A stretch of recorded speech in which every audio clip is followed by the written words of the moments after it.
The Kentucky House is looking at killing DEI in schools. The bill request 1149 is a measure to eliminate the wasteful, ineffective, and divisive DEI initiatives that have become interwoven in K-12's institutions. The Democrats, who totally look like Democrats, predictably did not like this. Diversity is not anything that people should be afraid of.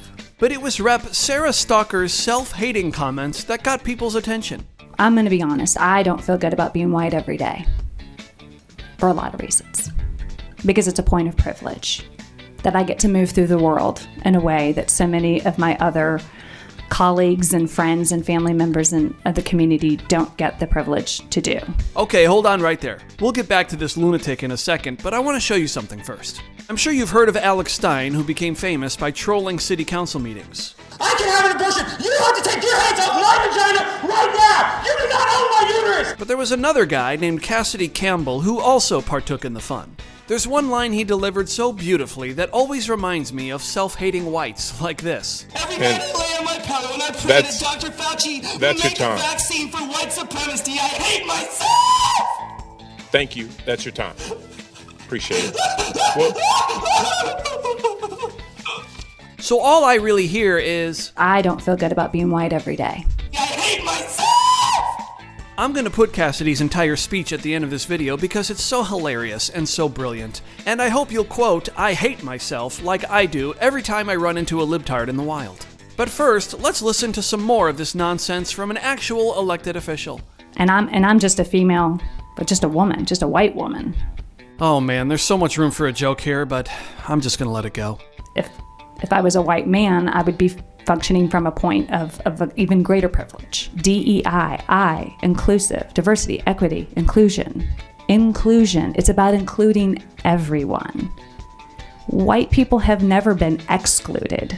We are simply just trying to whitewash things, and I find that to be incredibly problematic.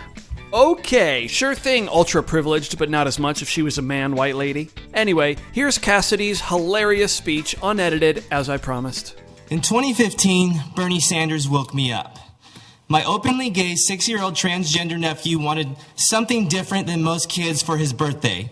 He wanted the COVID-19 vaccine for the greater good of humanity. Because unlike the racist Republicans, he wanted to protect our democracy and take on his social responsibility to do his part for the greater good. He is now gone from this world. He recently had a heart attack.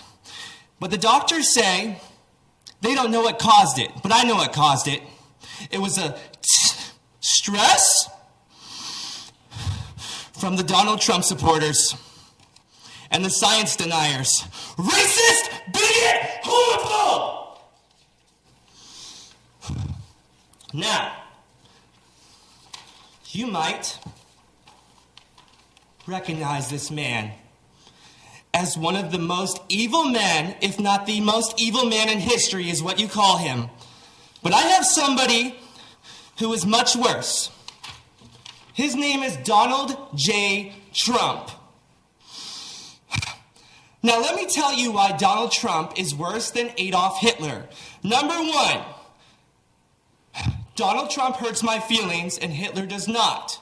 Number two, Hitler at least put people in quarantine camps and made them wear masks, while Donald Trump continues to spew out Russian disinformation. Third, Hitler had the decency and kindness to kill himself. Meanwhile, Donald Trump is still alive. At least Hitler had the decency to leave us alone.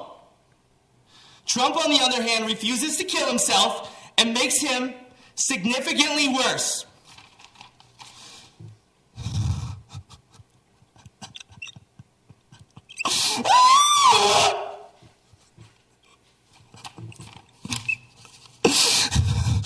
Now we're in war with Ukraine and Russia. If we had a nuclear war, it would be worth it if it could just save one life. What? Imagine living in a world where people would simply silence denying racist, transphobic, xenophobic, misogynistic bigots, where people actually supported democracy.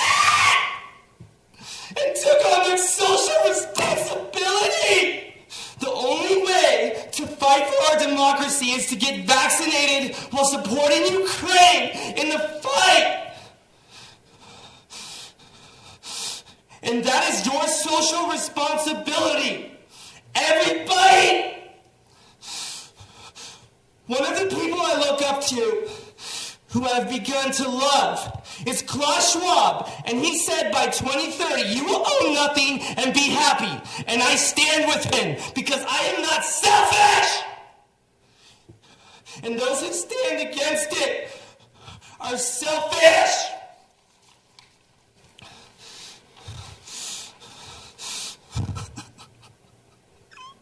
My closing statement, my only regret is that I didn't stop Breonna Taylor's killers. I still remember like it was yesterday.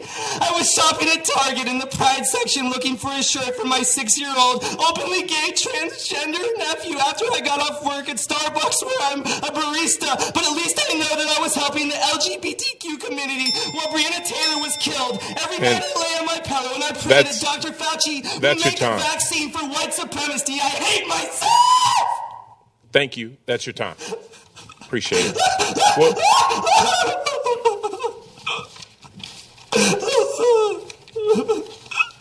I'm going to take a knee for George Floyd. yeah, could you do that over there so we can get the next person? Thank you. Okay. If we could, so we'll take like a 5-minute break and wipe all that down.